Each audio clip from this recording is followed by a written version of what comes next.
तो फोटोसिंथेसिस और तक हमने किया था, स्टोमेटा का ओपनिंग एंड क्लोजिंग किया था। एग्जाम में स्टोमेटल ओपनिंग एंड क्लोजिंग के ऊपर क्वेश्चन आता है, ठीक है। यदि स्टोमेटा के ओपनिंग एंड क्लोजिंग के ऊपर ये क्वेश्चन आ जाए कि who controls opening and closing, तो गार्ड सेल, आपको उसमें टिक लगाना है, ठीक है। Now give the heading conditions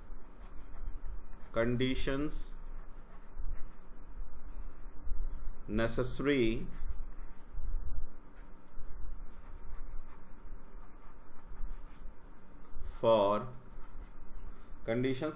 for the photosynthesis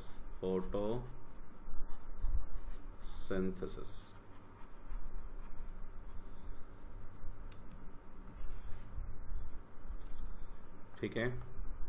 देखो, तो जो कंडीशन फोटोसिंथेसिस के लिए सबसे इंपॉर्टेंट है, जो होना चाहिए, सबसे पहला है सनलाइट। और इसी के ऊपर बोर्ड ने लास्ट जो अभी 2023 वाला एग्जाम हुआ था, ठीक है, तो बोर्ड ने इसके ऊपर क्वेश्चन पूछ लिया। और क्वेश्चन क्या था?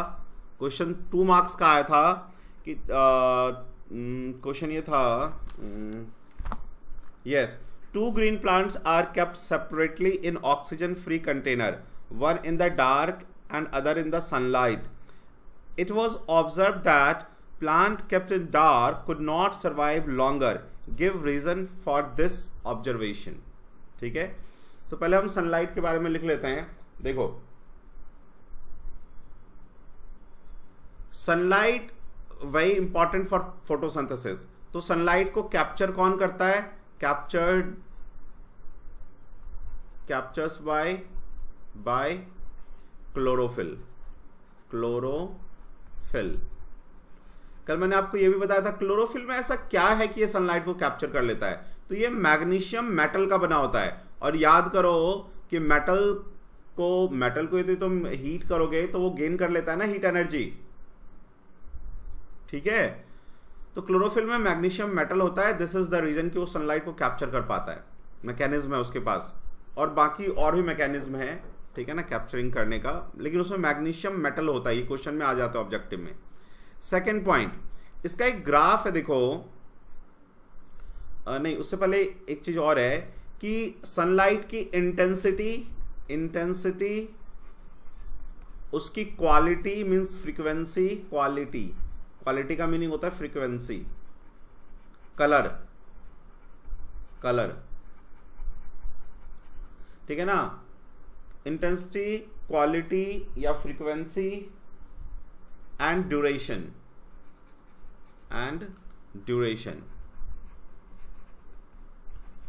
ये इंपॉर्टेंट है फोटोसिंथेसिस के लिए कि किस इंटेंसिटी का लाइट आ रहा है, किस फ्रीक्वेंसी या क्वालिटी या कलर का लाइट आ रहा है, एक ही बात है तीनों, एंड कितने ड्यूरेशन के लिए सनलाइट आ रहा है। तो इसकी एक मैं वो बनाता हूं, इसका ग्राफ देखो, ठीक है। जैसे ये टाइम है, ठीक है, और ये सनलाइट है, सनलाइट की इंटेंसिटी, ठीक है।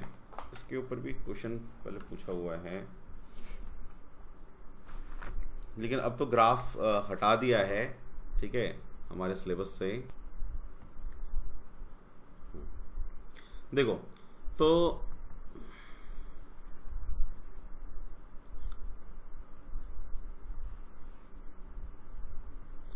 इसमें 2 ग्राफ है। एक ग्राफ तो है, मैं यहां शिफ्ट कर देता हूं, कि फोटोसिंथेसिस है यहाँ पे, ठीक है, और यहाँ पे मैं लिख रहा हूँ इंटेंसिटी का ग्राफ। तो क्या होगा, जैसे जैसे लाइट इंटेंसिटी इंक्रीज होगा, फोटोसिंथेसिस ऐसे इंक्रीज होता है। लेकिन एक टाइम ऐसा हो जाता है कि अब जो है वो सैचुरेटेड हो गया है, मतलब अब ज्यादा और फोटोसिंथेसिस परफॉर्म नहीं कर सकते प्लांट, तो ना वो ऐसे हो जाता है लाइन। अब कितना भी इंटेंसिटी बढ़ जाए, फोटोसिंथेसिस सेम रह रहा है, देख रहे हो, वो चेंज नहीं हो रहा है। तो ये ग्राफ होता है फोटोसिंथेसिस और इंटेंसिटी के, सन के इंटेंसिटी के बीच का। क्या पहले तो डायरेक्टली प्रोपोर्शनल होता है, इंटेंसिटी बढ़ेगा, फोटोसिंथेसिस बढ़ेगा, लेकिन आफ्टर सम टाइम ये सैचुरेट कर जाता है, मतलब कि इंटेंसिटी अब आप कितना भी इंक्रीज कर लो, फोटोसिंथेसिस सेम रह रहा है। देख रहे हो एक लाइन बन गया, मतलब फोटोसिंथेसिस सेम है। और इंटेंसिटी देखो इंक्रीज हो रहा है, यहाँ इंक्रीज हो गया, ये यहाँ आ गया, यहाँ आ गया, यहाँ आ गया। तो इंटेंसिटी इंक्रीज होता है, लेकिन फोटोसिंथेसिस जो है वो आफ्टर सम टाइम कितना भी आप इंटेंसिटी इंक्रीज कर दो, फोटोसिंथेसिस इंक्रीज नहीं होगा एक पर्टिकुलर इंटेंसिटी के बाद। ठीक है, उसके बाद स्टोमेटा क्लोज होने लग जाता है। क्यों? आफ्टर सम टाइम क्या होगा, stomata start to close, stomata start to close, start to close. नहीं तो वो क्या करेगा, स्टोमेटा को डैमेज कर देगा, लीफ को डैमेज कर देगा। ठीक है ना। और ये कौन सा पॉइंट है, एग्जाम में यही पूछता है कि कौन सा पॉइंट है, तो ये सैचुरेशन पॉइंट है, सैचुरेशन पॉइंट। सैचुरेशन मतलब यहां फोटोसिंथेसिस सैचुरेट कर गया, मतलब अब ये बढ़ेगा नहीं, कहने का ये मीनिंग है। ठीक है ना, नोट कर लो इसको। जैसे ये जो तुम पॉइंट देख रहे हो यहाँ पे, इस पॉइंट पे यदि मुझे फोटोसिंथेसिस इंक्रीज करना हो तो क्या करना होगा, अब तो सैचुरेशन हो गया है, मतलब रेट ऑफ फोटोसिंथेसिस कांस्टेंट। इसका सैचुरेशन का क्या मीनिंग है, rate of photosynthesis, photosynthesis constant. अब ये कांस्टेंट हो गया है, तो यदि मुझे इसको इंक्रीज करना है तो आइदर आपको CO2 इंक्रीज करना होगा और आपको टेम्परेचर इंक्रीज करना होगा। कुछ भी एक इंक्रीज करोगे तो फिर से जो है आपका फोटोसिंथेसिस इंक्रीज होने लग जाएगा कुछ टाइम के लिए। ठीक है, लाइट के साथ साथ। अच्छा, अब देखो इसका एक और ग्राफ है। जैसे लाइट इंक्रीज होगा तो उसका टेम्परेचर भी इंक्रीज होगा, है ना। तो यहां है रेट ऑफ फोटोसिंथेसिस, इधर रेट ऑफ फोटोसिंथेसिस,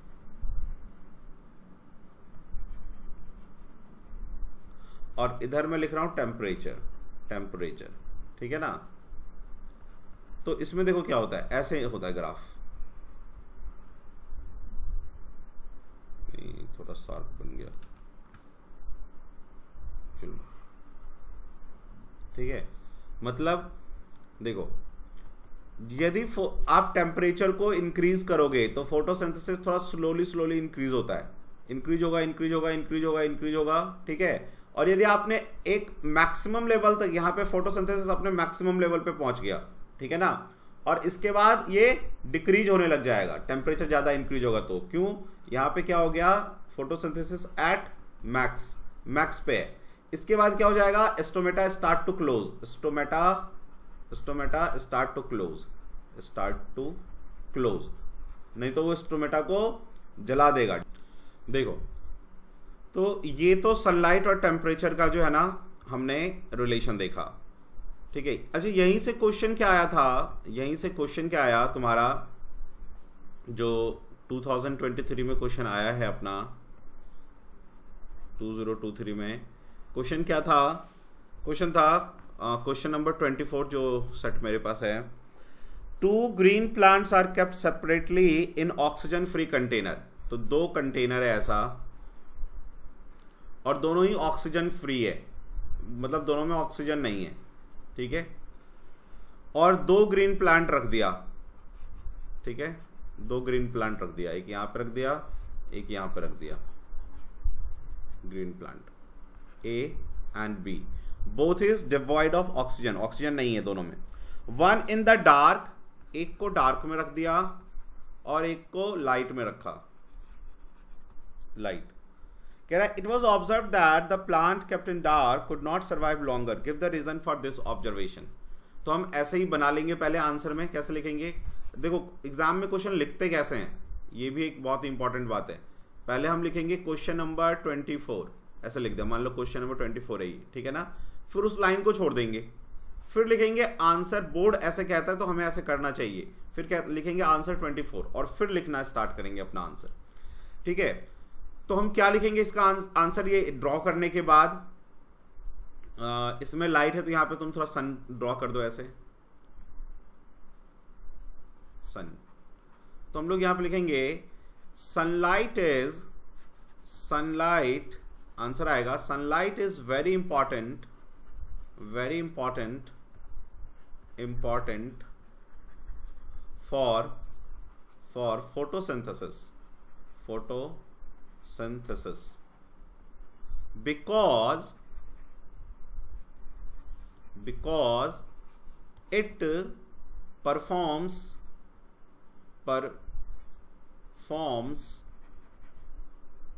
hydrolysis यहाँ पे चाहो तो लिख दो splitting of water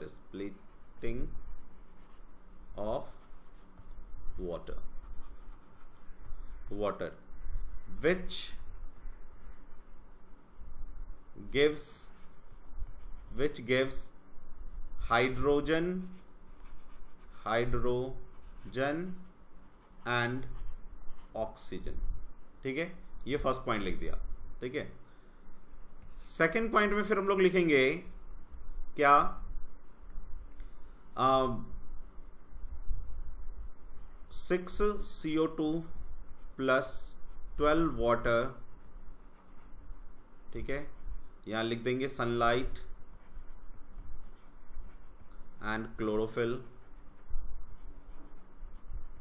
gives glucose C6H12O6 plus 6 CO2 plus 6 O2। ठीक है, ये O2 को गैस में, और उसके बाद जो है तुम इसको यहाँ दिखा सकते हो ऐसे करके कि सनलाइट ने क्या किया, क्लोरोफिल को यहाँ पे फोटोलाइसिस करवाया, फोटोलाइसिस, और यहाँ फोटोलाइसिस से क्या निकला, हाइड्रोजन प्लस ऑक्सीजन। हाइड्रोजन चला गया यहाँ पे, रिड्यूसेस, और आफ्टर रिडक्शन इसने बना दिया ऐसे, और O2 जो है यहाँ पे ऐसा एरो लगा के दिखा दोगे तो इससे क्या होगा, एक कंप्लीट एक आंसर तुम्हारा टीचर समझ जाएगा। नोट करो अब इसे। 2 मार्क्स का क्वेश्चन था, तो 2 मार्क्स में हमने 2 पॉइंट लिख दिया, और उसका जो इसने मेन हमसे क्वेश्चन पूछा था, गिव द रीजन वाई, तो वाई सनलाइट क्यों इंपॉर्टेंट है, तो हमने वो लिख दिया है, हाइड्रोलाइसिस, स्प्लिटिंग ऑफ वाटर, तो हमने वो भी लिख दिया, उसका हमने रिएक्शन भी लिख दिया, तो हमने कंप्लीट क्वेश्चन को पूरा कर दिया। तो वो अब 2 मार्क्स दे देगा, 1 मार्क्स यहां दे देगा, 1 मार्क्स यहां दे देगा, तो 2 मार्क्स कंप्लीट दे देगा आपको। ठीक है, समझ में आया? ठीक है, तो इस तरह से इस क्वेश्चन को लिखना था, तुम लोगों ने लिखा था ऐसे। चलो, तो इसके बाद आ जाओ नेक्स्ट क्वेश्चन पे। देखो यहां से एक क्वेश्चन और है इंपॉर्टेंट, हो सकता है ऑब्जेक्टिव में पूछ दे सनलाइट के ऊपर। मैक्सिमम फोटोसिंथेसिस किस लाइट पे परफॉर्म करता है सन, और मिनिमम किस पे करता है, सॉरी लीफ, है ना। तो देखो मैक्सिमम फोटोसिंथेसिस, मैक्सिमम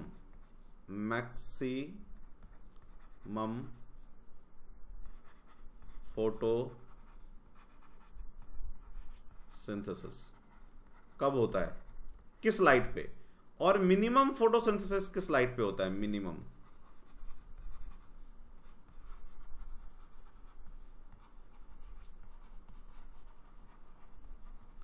ठीक है ना, तो मैंने आपको बताया था कि मैक्सिमम फोटोसिंथेसिस किस लाइट पे होता है, रेड लाइट पे, नहीं बताया था आपको, सॉरी, रेड लाइट पे होता है। और मिनिमम का बताया था, मैंने ये कहा था कि क्लोरोफिल हमें ग्रीन दिखता है ना, तो ग्रीन लाइट वो क्यों दिखता है हमें, क्योंकि वो ग्रीन लाइट को रिफ्लेक्ट कर देता है, इसका मतलब उसको यूज नहीं करता है, तो फोटोसिंथेसिस का मतलब ग्रीन लाइट में होगा नहीं, कम होगा, बहुत ही कम, तो ग्रीन लाइट में बहुत कम फोटोसिंथेसिस होता है, क्योंकि वो उसे रिफ्लेक्ट कर देता है। आप इसको लिख लो, हो सकता है ऑब्जेक्टिव क्वेश्चन में ये पूछ ले। देखो अब CO हमने पहला लिखा सनलाइट, अब सेकंड है क्या, CO2 वर्सेस फोटोसिंथेसिस में क्या रिलेशन है, फोटोसिंथेसिस इसमें क्या रिलेशन है। देखो तो पहले हम ग्राफ बनाते हैं।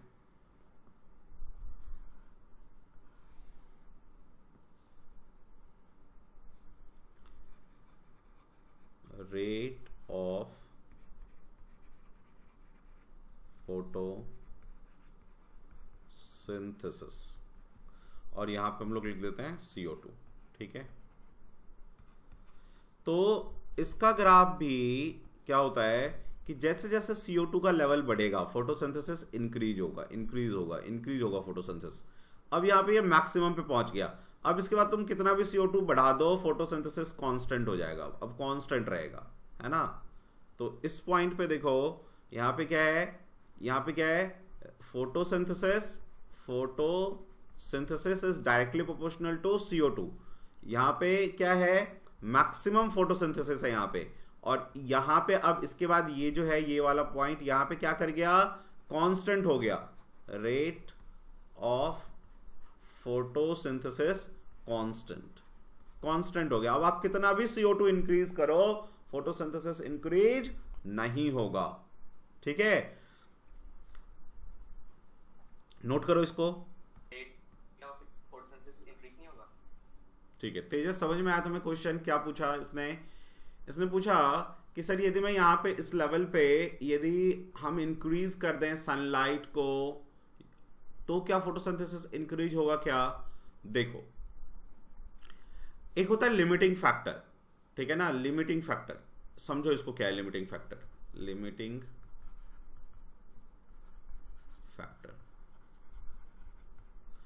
जैसे अभी जब फोटोसिंथेसिस का रिएक्शन होता है तो CO2 वाटर सनलाइट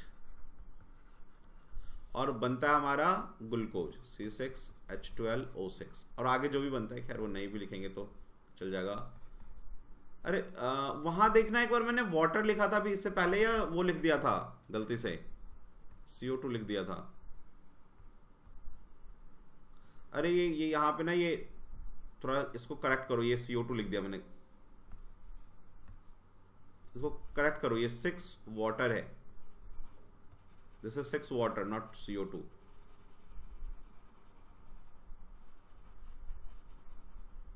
ठीक है, करेक्ट कर लो यहां पे जो आंसर लिखवाया था, this is glucose, this is 6 water.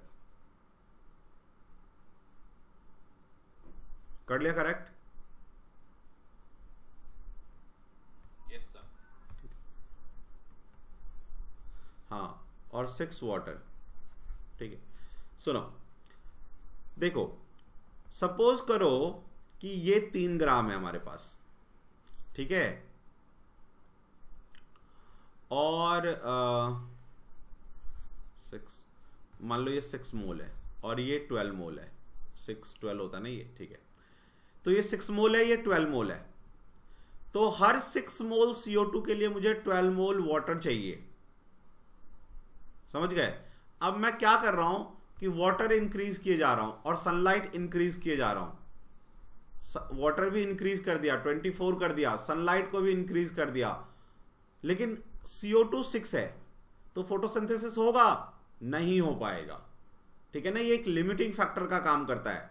CO2 यदि खत्म तो आप कितना भी लाइट दे दो, कितना भी आप वाटर दे दो, फोटोसिंथेसिस नहीं होगा, ठीक है ना। क्यों? रीजन क्या है कि देखो ये यहां से जो हाइड्रोजन बनेगा वो इसको क्या करेगा, रिड्यूस करेगा और ग्लूकोज प्रोड्यूस करेगा, ठीक है ना। ये क्वेश्चन आ सकता है। तो ये हाइड्रोजन इसको रिड्यूस करेगा और ग्लूकोज प्रोड्यूस करवाएगा। अब मान लो 12 वाटर तो 6 CO2 को लेके चला गया, अब इसके बाद तुम वाटर इंक्रीज कर रहे हो लेकिन यहां पे CO2 तो है ही नहीं, तो वो किसको रिड्यूस करके ग्लूकोज बनाएगा, इसीलिए फोटोसिंथेसिस नहीं होगा। तो इसी को हम कहते हैं limiting factor. CO2 is a limiting factor if CO2 is consumed no more photosynthesis takes place, ठीक है। आप चाहो तो इस बात को लिख लो, इसको लिख लो, CO2 is the limiting factor, CO2 is limiting factor if it consumed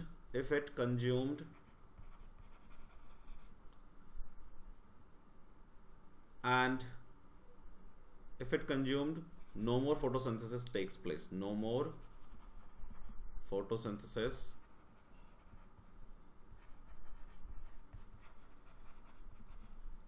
takes place, ठीक है ना। आप कितना भी लाइट बढ़ा दो, टेम्परेचर बढ़ा दो, वाटर बढ़ा दो, कुछ नहीं होगा क्योंकि CO2 ही नहीं है। मान लो जैसे हम घर में रोटी बना रहे हैं, ठीक है ना, हम रोटी बना रहे हैं तो हमारे घर में बहुत ज़्यादा एलपीजी है, ठीक है ना, गैस पूरा है, ठीक है ना, पानी भी पूरा है, बर्तन भी बहुत सारे हैं, लेकिन आटा ही नहीं है, तो आप रोटी बना लोगे क्या? नहीं बनेगा, आटा ही मेन चीज़ है। तो वैसे ही CO2 मेन है। CO2 यदि खत्म तो आप दूसरे फैक्टर कितना भी इंक्रीज कर लो, फोटोसिंथेसिस इंक्रीज नहीं होगा। क्लियर हुआ अभी ये? ठीक है, तो ये था फोटोसिंथेसिस का रोल।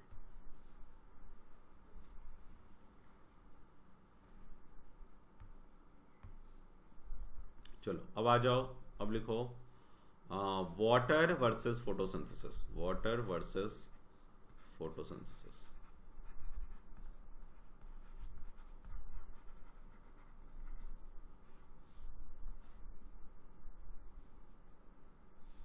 ऑक्सीजन देगा।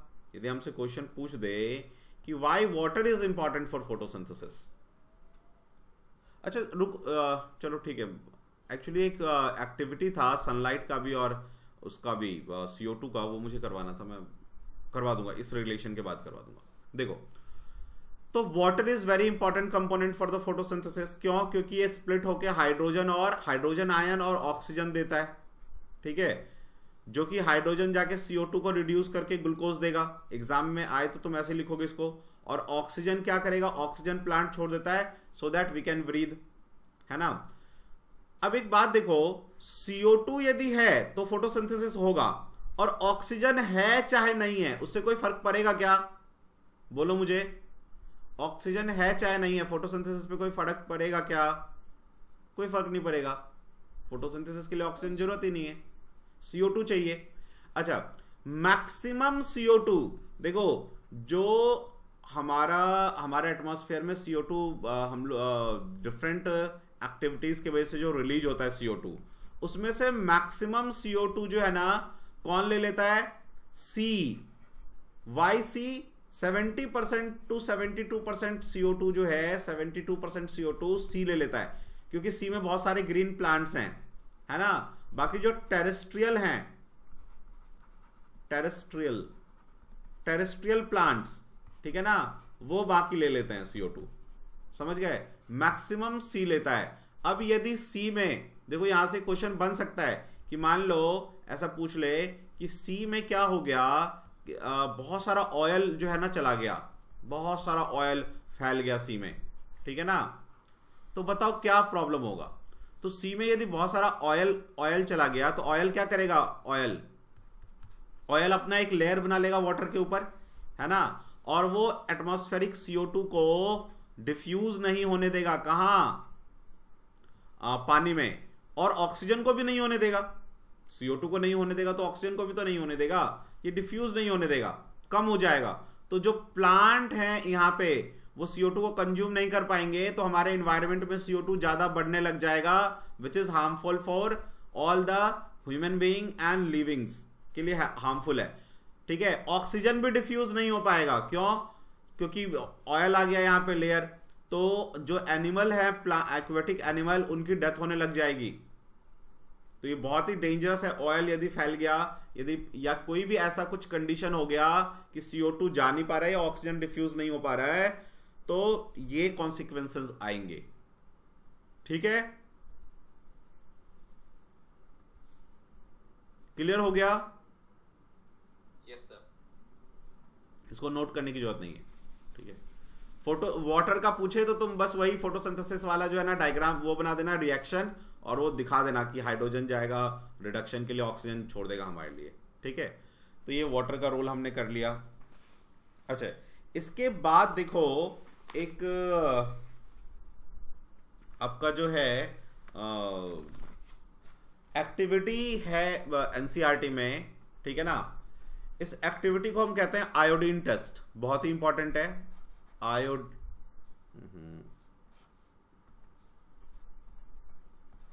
आयोडीन टेस्ट, या इसी को हम दूसरा कह देते हैं स्टार्च टेस्ट, स्टार्च टेस्ट। अब तुम्हें एग्जाम में मान लो ये स्टार्च ना बोल के बोल दे कार्बोहाइड्रेट, तो भी एक ही बात है। स्टार्च, कार्बोहाइड्रेट एक टाइप का स्टार्च है, स्टार्च एक टाइप का कार्बोहाइड्रेट है, तो कार्बोहाइड्रेट टेस्ट भी बोल सकता है, कार्बोहाइड्रेट टेस्ट, या फिर ग्लूकोज टेस्ट भी बोल सकता है। ग्लूकोज भाई वो भी तो कार्बोहाइड्रेट ही है ना, ग्लूकोज भी। तो इसमें से कुछ भी बोले, जनरली आपको स्टार्च टेस्ट बोलता है या कार्बोहाइड्रेट बोलता है या फिर आयोडीन बोलता है। तो आप तीनों के लिए याद रखोगे ये टेस्ट क्या करता है, ठीक है ना। देखो, तो सबसे पहली बात, this test confirms the presence of starch, ठीक है ना। आयोडीन टेस्ट किसके लिए हम करते हैं? कंफर्मेशन के लिए कि स्टार्च प्रेजेंस है। तो लिखो first point, this test is performed for the presence of starch है कि नहीं, ठीक है ना। इसमें क्या करते हैं हम लोग, तो मैं एक वो बना के दिखा देता हूं, flow chart. We take a variegated leaf लेंगे, वेरीगेटेड लीफ, ठीक है। उसको हम जो है पहले हॉट वाटर में इमर्ज करेंगे, hot water, immersion in hot water, ऐसे लिख लो, इमर्शन इन हॉट वाटर। उसके बाद क्या करेंगे? ड्राई करेंगे, ठीक है। उसके बाद क्या करेंगे? आयोडीन में डिप करेंगे, डिप इन आयोडीन,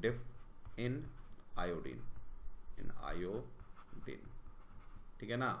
तो क्या हमें दिखेगा? डार्क ब्लू पैचेस,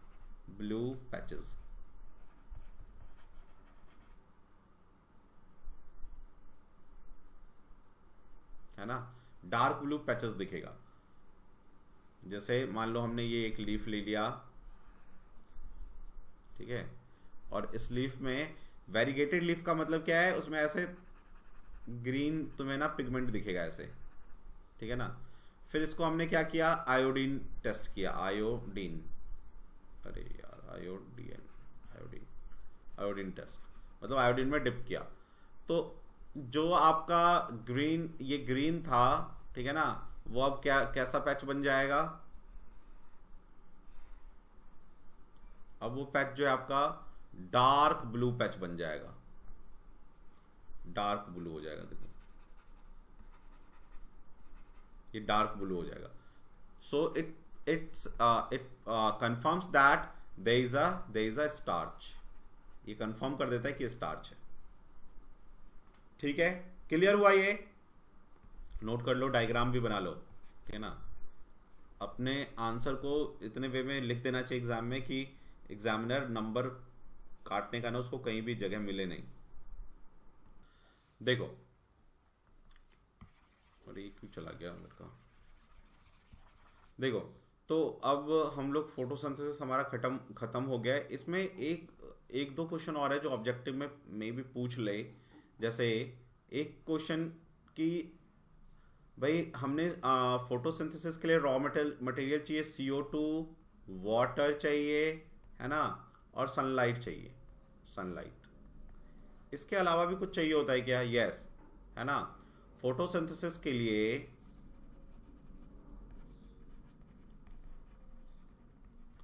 एक तो चाहिए ये मटेरियल जो कि बहुत ही इंपॉर्टेंट है, और कुछ और भी चीजें हैं जो चाहिए, जैसे नाइट्रोजन, मिनरल्स जिसे कहते हैं हम, नाइट्रोजन चाहिए, फॉस्फोरस चाहिए,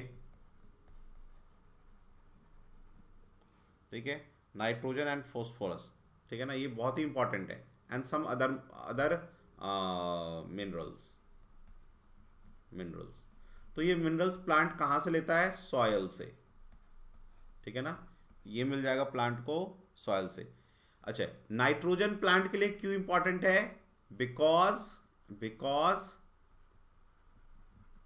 इट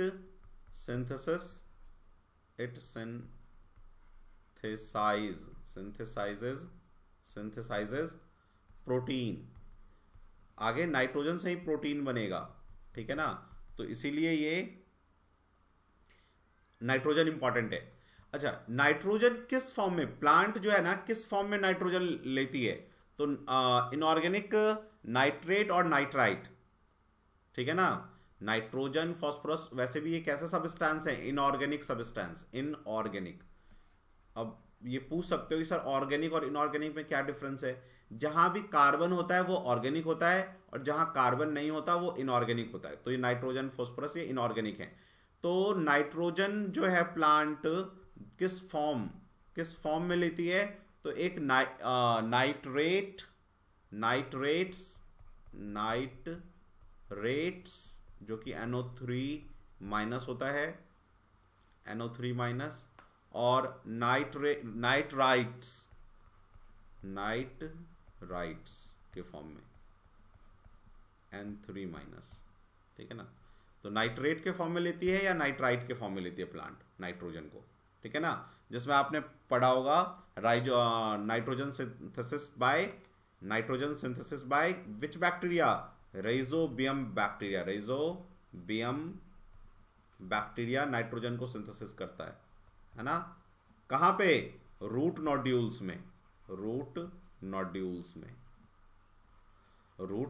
में राइजोबियम बैक्टीरिया रहता है, ठीक है ना। वो नाइट्रोजन को सिंथेसाइज करता है, वो चेंज करता है नाइट्राइट और नाइट्रेट में। जो बाहर से नाइट्रोजन मिलेगा उसको इस फॉर्म में चेंज कर देगा, फिर प्लांट को दे देगा प्रोटीन सिंथेसिस के लिए। समझ गए? Yes sir. तो ये था, लिख लो इसको। तो फोटोसिंथेसिस कंप्लीट हो गया। इसके बाद जो टॉपिक है सिलेबस में वो है heterotrophic mode of nutrition. Heterotrophic mode of nutrition, ठीक है। तो इसका जो डेफिनेशन है वो हम पहले ही लिख चुके हैं कि heterotrophic mode is a process in which organism depends on autotrophs for their food and the organisms are called heterotrophs. Why heterotrophs depends on autotrophs? Because they don't have mechanism to capture the sunlight. ठीक है, तो क्या ये लिखवाने की जरूरत है क्या फिर से? No sir. ठीक है, तो सीधा इसके टाइप पे आ जाते हैं, ठीक है ना। तो एग्जाम में जब ये क्वेश्चन आता है तो देखो किस फॉर्म में आता है। एक क्वेश्चन में दो क्वेश्चन लगा रहेगा। पहला तो ये पूछेगा what is heterotrophic mode of nutrition, ठीक है ना, या व्हाट आर द हेटेरोट्रॉप्स, ऐसे पूछ लेगा। और पूछेगा what are the different heterotrophic mode of nutrition, है ना। तो जो different heterotrophic mode of nutrition है वो कौन कौन से हैं?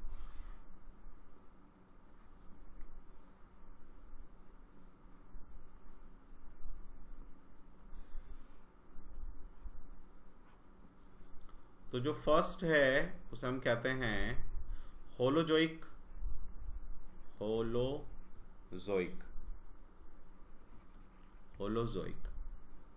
मोड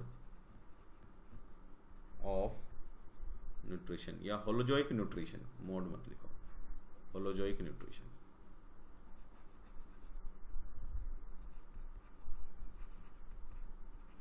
सेकेंड इज सेप्रोजोइक, या सेप्रोफिटिक भी कह देते हैं, सेप्रोट्रॉफिक भी कह देते हैं, सेप्रोट्रॉफिक न्यूट्रिशन।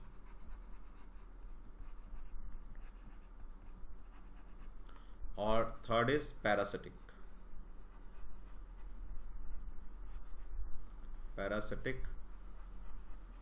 न्यूट्रिशन, ठीक है। तो एग्जाम में जब आए तो आप ऐसे जस्ट, एक तो लिखने का तरीका होता है, आप ऐसे लिखोगे types of heterotrophic nutrition, first second third, ऐसे ग्राफ बना के। तो ये ग्राफ बना के लिखना, ये ज़्यादा आप टीचर को इम्प्रेस करेगा।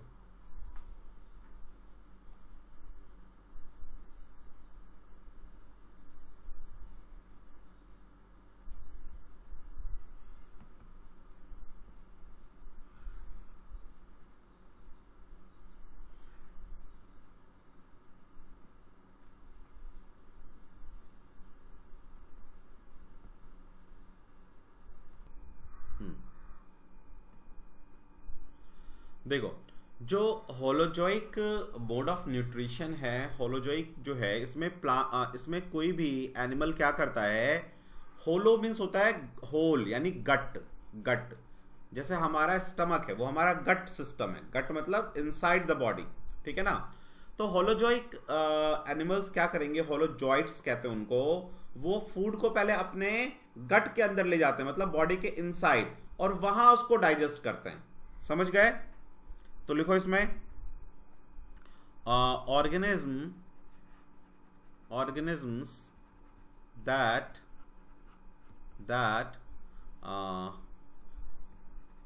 takes food inside their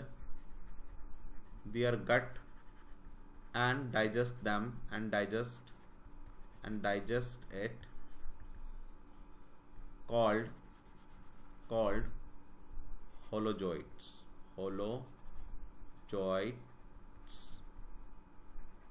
and their nutrition is called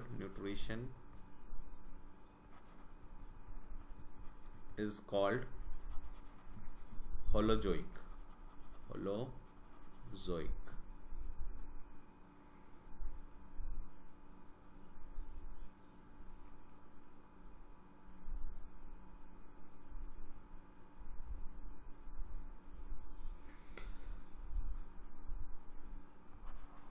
example क्या हो जाएगा इसका, एनिमल, सारे एनिमल आ गए इसमें, ह्यूमन बीइंग हो चाहे गोट हो चाहे तुम्हारा लायन हो टाइगर हो कुछ भी, सारे आ गए इसमें, है ना। उसके बाद और कौन, जैसे अमीबा, ठीक है, अमीबा भी फूड को पहले अपने बॉडी में ले जाता है और फिर डाइजेस्ट करता है, ठीक है।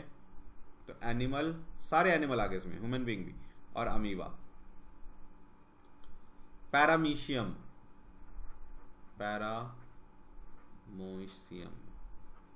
बोलते पैरामीशियम है, ठीक है। ये सब होलोजोइक है। ये क्या करता है, फूड को पहले अपने बॉडी में ले जाएंगे और फिर डाइजेस्ट करेंगे। क्लियर हुआ?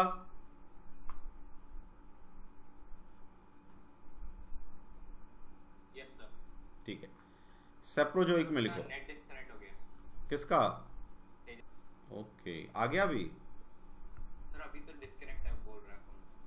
ओके चलो कोई नहीं, कोई बात नहीं। हाँ, second saprotrophic mode of nutrition. इसमें क्या होता है कि जो ऑर्गेनिज्म है वो dead and decaying plants animals को खाते हैं, ठीक है ना। तो हम लिखेंगे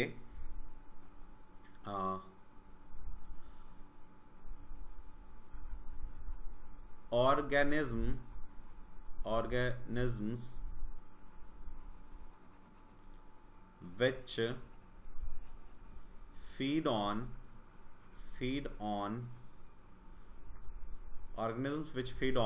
dead and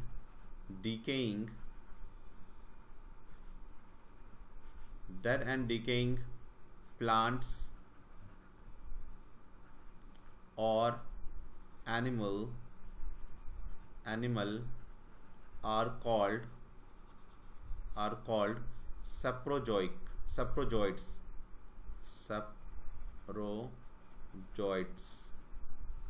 and their nutrition or mode of nutrition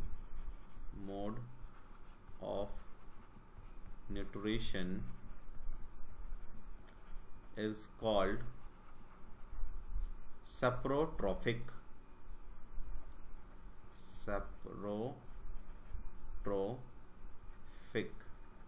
mode of nutrition, ठीक है।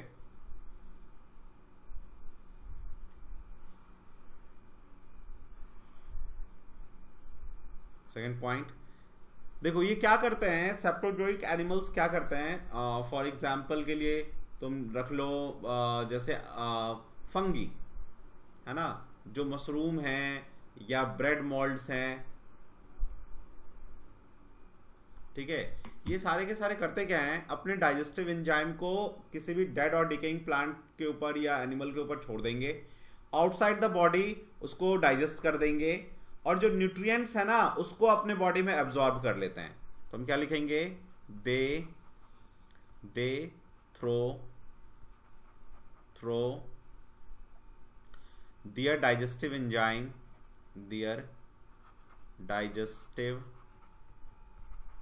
enzymes on dead and decaying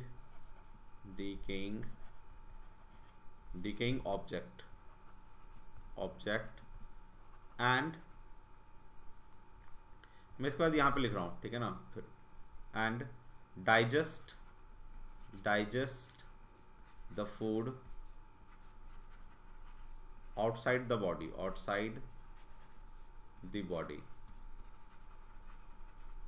after that they absorb the nutrients,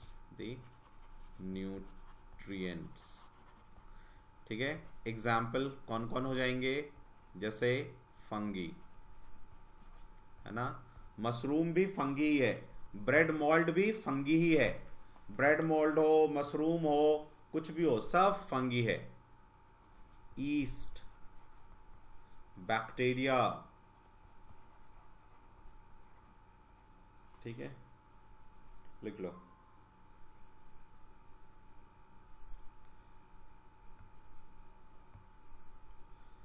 तेजस देखो मैंने ना ये करवाया है, तुम जब चले गए उसके बाद हेट्रोट्रॉपिक मोड ऑफ न्यूट्रिशन, तो हमने definition heterotrophic mode of nutrition पहले ही पढ़ लिया था कि the organism which depends on autotroph they are called heterotroph and their mode of nutrition is called heterotrophic mode of nutrition.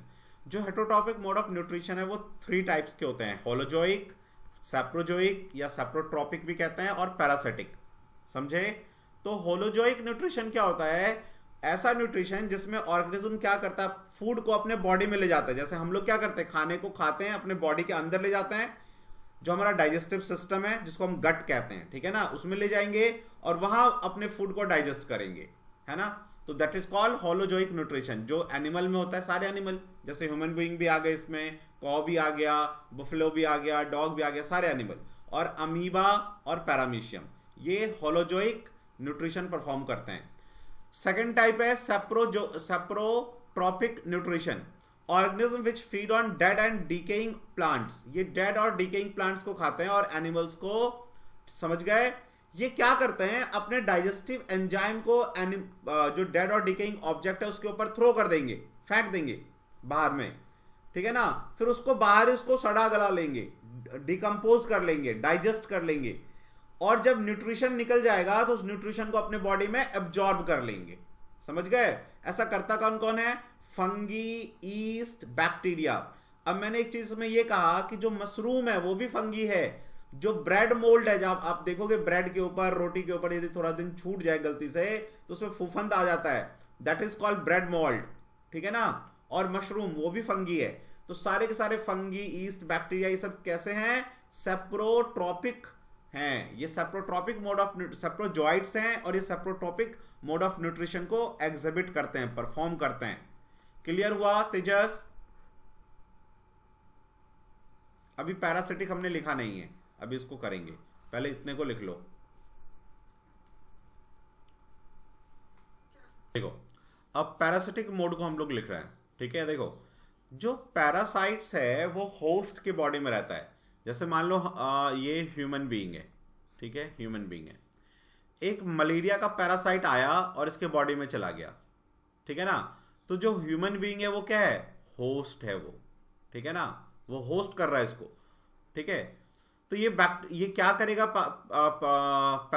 Plasmodium, malaria का जो पैरासाइट है प्लाज्मोडियम, वो हमारे बॉडी में रहेगा, हमारे बॉडी से फूड लेगा, ठीक है ना।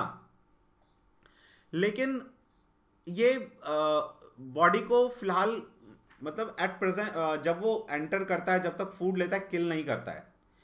इवेंचुअली जो होस्ट है वो मर जाता है। लेकिन भाई किसी के बॉडी में ये प्लाज्मोडियम बहुत ज़्यादा हो जाए तो धीरे धीरे होस्ट को क्या हो जाएगा, मलेरिया हो जाता है, फिर वो मर जाता है, ठीक है ना।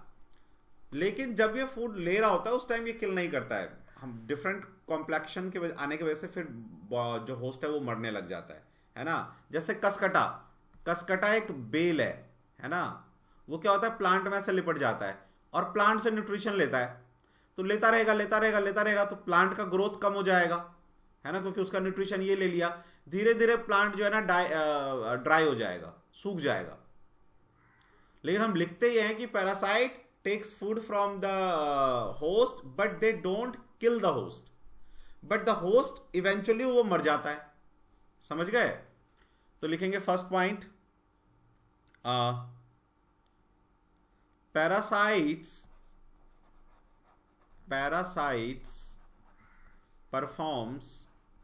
performs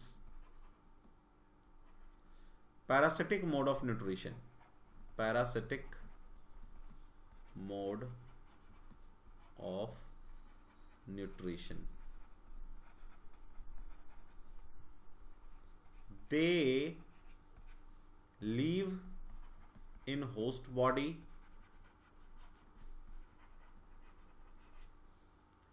and take nutrition from them, nutrition from host without killing,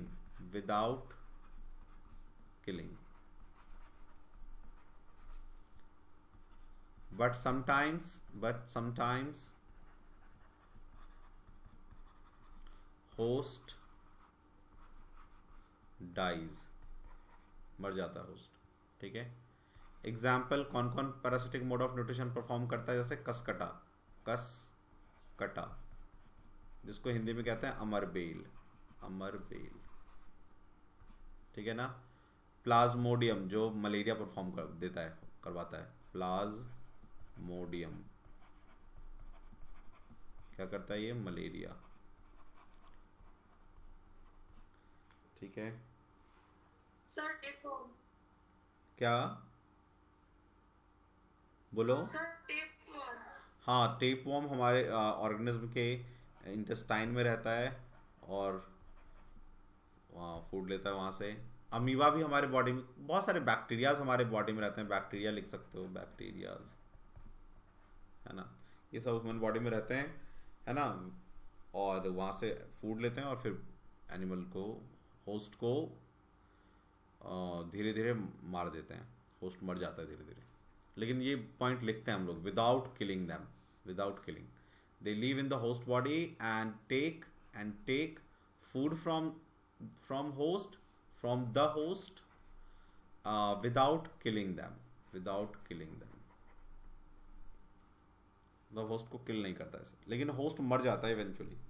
देख लो, किसी को मलेरिया हो जाए, किसी को डेंगू हो जाए, तो होस्ट मर जाता है ना, वो एनिमल। तो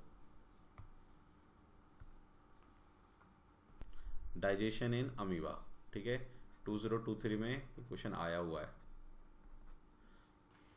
और पहले भी आया हुआ है क्वेश्चन, इंपॉर्टेंट क्वेश्चन है। तो जब भी डाइजेशन इन अमीबा हम करना स्टार्ट करेंगे, सबसे पहले डायग्राम बनाएंगे। तो देखो, डाइजेशन जो अमीबा में होता है वो कुछ स्टेप्स में होता है, ठीक है। तो लेकिन पहले हम इसका डायग्राम बनाते हैं अमीबा का।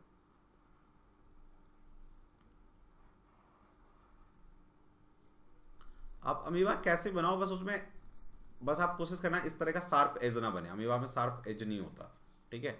बाकी आप कैसे भी ड्रॉ कर दो, कोई फर्क नहीं पड़ता, ठीक है। और ये हो गया उसका साइटोप्लाज्म, ये हो गया उसका न्यूक्लियस, ठीक है।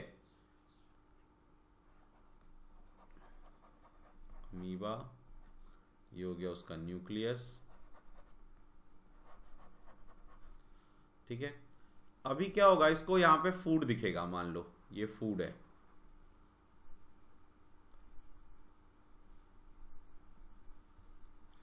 फूड। तो ये क्या करेगा, अपने इस सूडोपोडिया को इंक्रीज करने लग जाएगा ऐसे, ठीक है ना। तुम भी ऐसे ही बनाना इसको। तो ये क्या हो जाएगा, सूडोपोडिया, ठीक है। तो ये जो फर्स्ट हमने डायग्राम बनाया, ये है इंजेक्शन, इंजेशन का मतलब होता है फूड को निगलना, अपने बॉडी में ले जाना, इंजेशन, GEST, इंजेशन। ठीक है, इसके बाद क्या करेगा ये फूड को, जो ये निगल के अपने बॉडी में ले लिया इसने,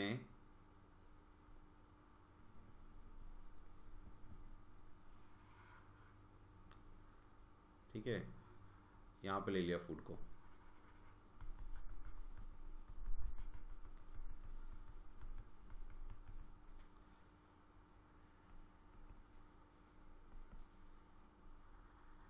ये फूड यहां आ गया। ठीक है, तो ये जो है अभी क्या बन गया, फूड वैक्यूल, फूड वैक्यूल से फूड वैक्यूल कहते हैं। तो ये सेकंड पॉइंट हो गया इसका। अब यहां पे ये डाइजेस्ट होना शुरू होगा, डाइजेशन, डाइजेशन, समझ गए।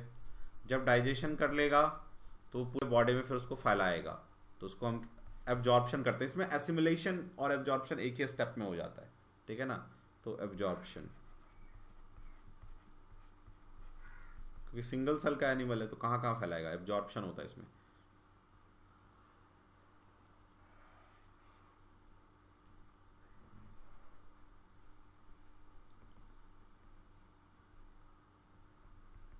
ये डाइजेस्ट हो गया तो ये पूरे बॉडी में अब ये एब्जॉर्ब होना शुरू होगा।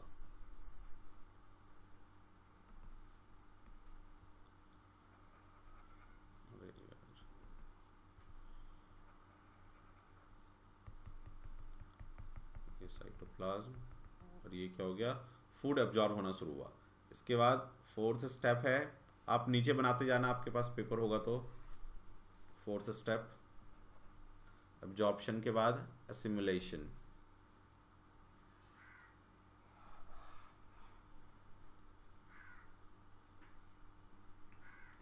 Not assimilation, egestion, egestion,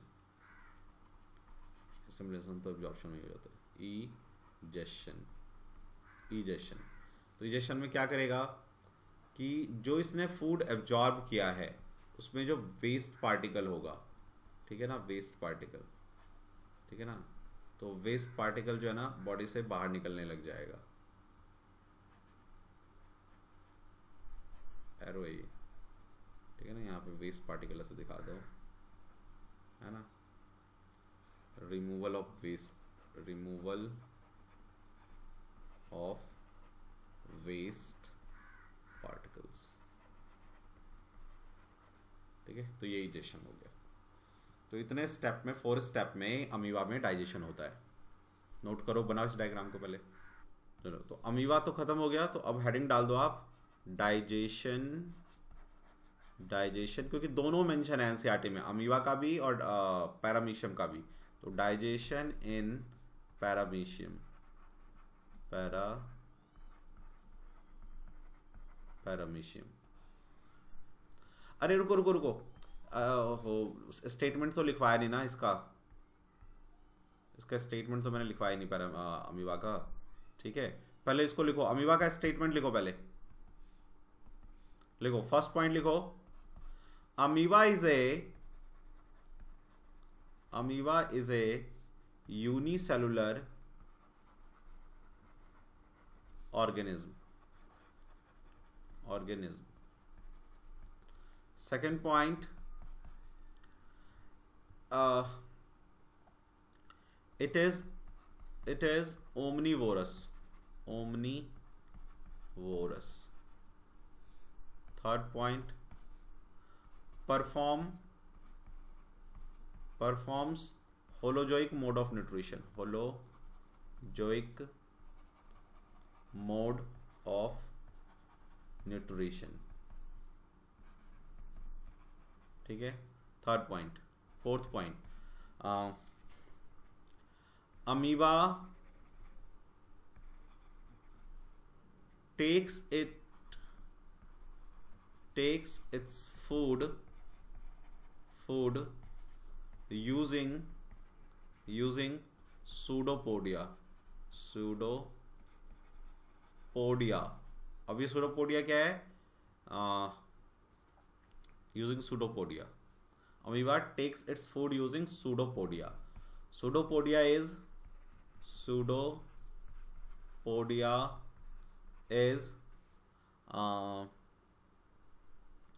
extension of its membrane, ठीक है ना, ये इसके मेम्ब्रेन का ही एक्सटेंशन है. Pseudopodia is extension of cell surface.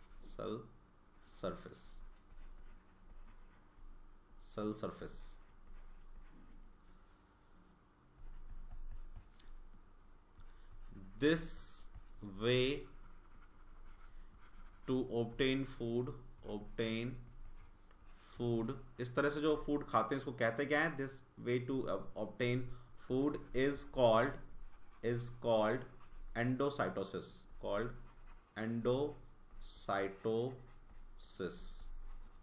Endocytosis कहते हैं इसको. इसके बाद क्या करता है? ये फूड वैक्यूल बनाता है. तो amoeba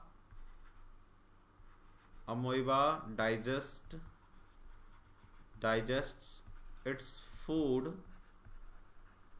inside food vacuole.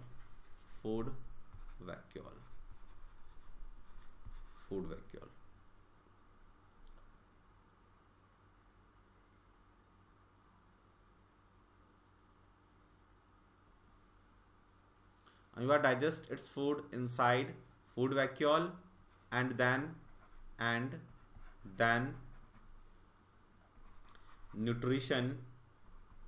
nutrients diffuse in whole body, whole cell, पूरे सेल में, ऐसा बोल.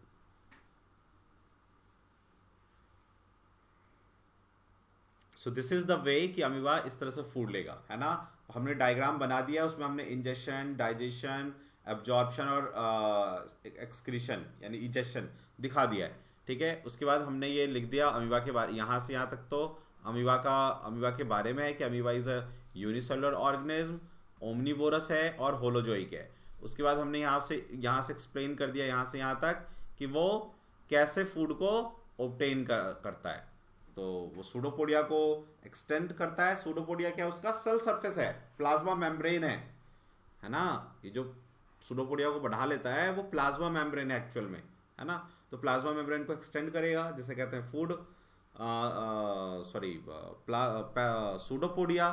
फिर इस प्रोसेस को कहते हैं एंडोसाइटोसिस, जो इस तरह से वो क्या करता है? अपने सूडोपोडिया को इंक्रीज करके फूड को ऐसे अंदर ले लेता है बॉडी को. इसको हम कहते हैं इस प्रोसेस को एंडोसाइटोसिस, ठीक है ना.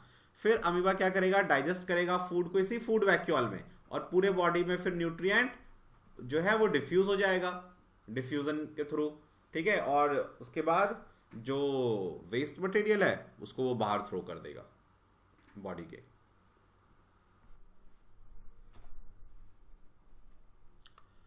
देखो तो हमने अमीबा तो लिख लिया. अब आप हेडिंग डालो डाइजेशन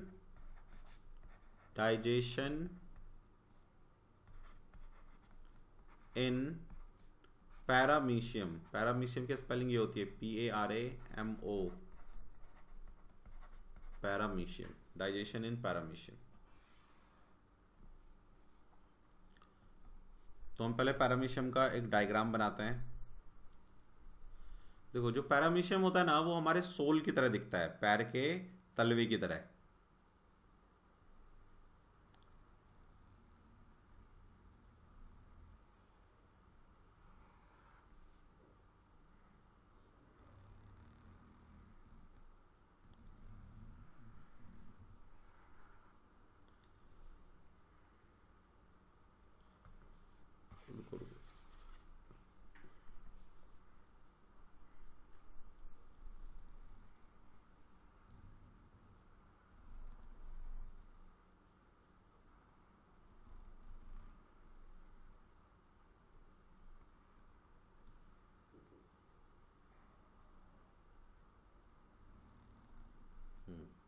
This is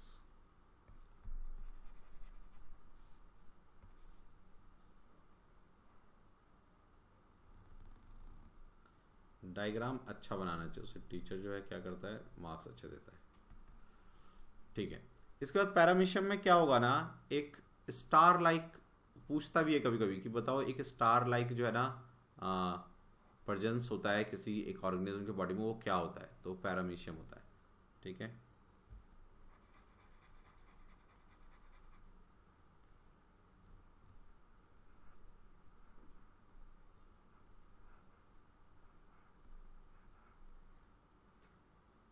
और इसके बॉडी के ऊपर ना हेयर लाइक स्ट्रक्चर होता है, ऐसे इसको सीलिया कहते हैं, सीलिया।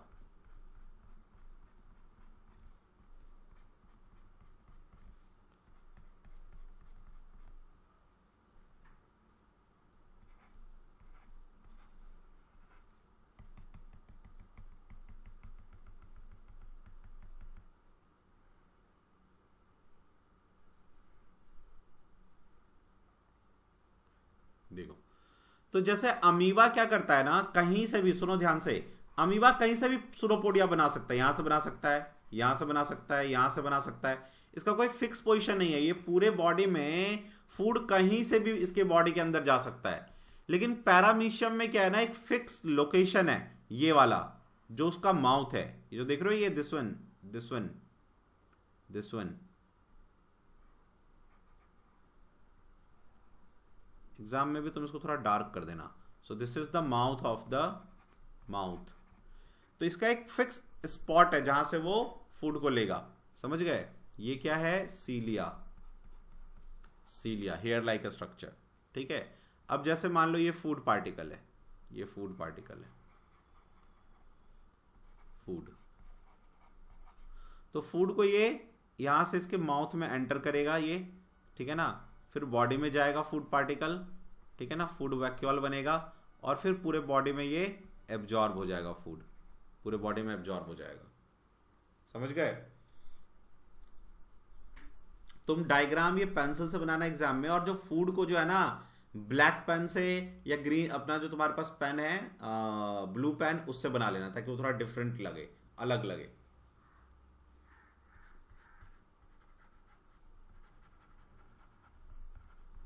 या तुम्हारे पास कोई रेड पेन हो तो उसको भी यूज कर सकते हो फूड दिखाने के लिए। रेड मत ही यूज करना, ग्रीन जो तुम्हारा ब्लू पेन है, डायग्राम बनाना पेंसिल से, और ब्लू पेन से फूड का पार्टिकल दिखा देना ताकि वो थोड़ा डिफरेंट लगे, अलग अलग लगे।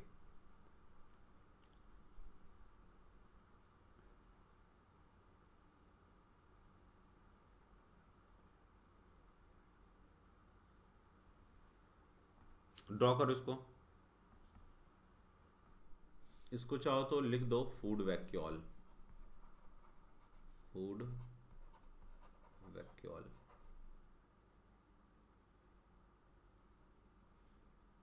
हो गया? चलो अब पॉइंट्स लिखो। First point, paramecium is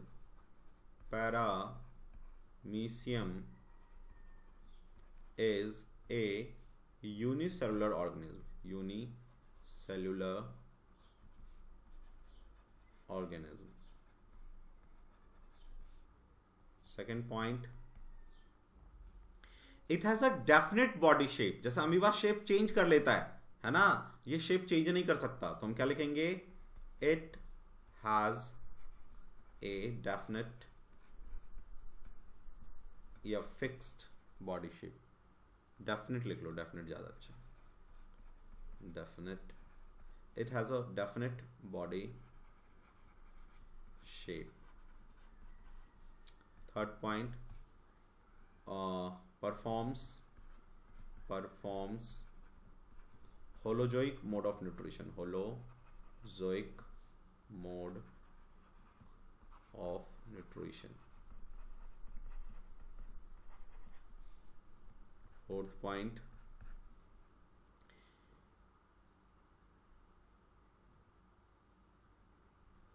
food is taken inside body from a fixed point, है ना, स्पॉट से, जो कि है माउथ इसका। So food is taken inside body at a specific spot, उसी स्पॉट से फूड को लेता है, तो उसे हम माउथ भी कह सकते हैं। फिफ्थ पॉइंट, अब ये फूड आता कैसे यहां तक? सीलिया की हेल्प से। जो सीलिया है ना, ये मूवमेंट करवाता है, ठीक है। तो लिखेंगे food is moved, food is moved, food is moved to this spot, to this spot, food is moved to this spot by the यहां पे लिख रहा हूं movement of cilia, movement of cilia, जो कि कहां पे होता है? which is at entire cell surface, entire cell surface, cell surface, पूरे सेल सरफेस पे देख रहे हो ये hair like pattern, this one is the सीलिया।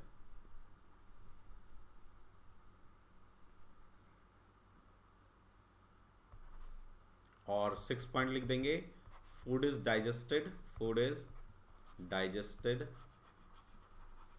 In food vacuole, food vacuole में फूड डाइजेस्ट होता है। यह है पैरामीशियम के बारे में। क्लियर? इसको नोट कीजिए। अमीबा के आगे हम लोग क्लास 3 में कंटिन्यू करेंगे, क्लास 3 में कंटिन्यू करेंगे, ठीक है।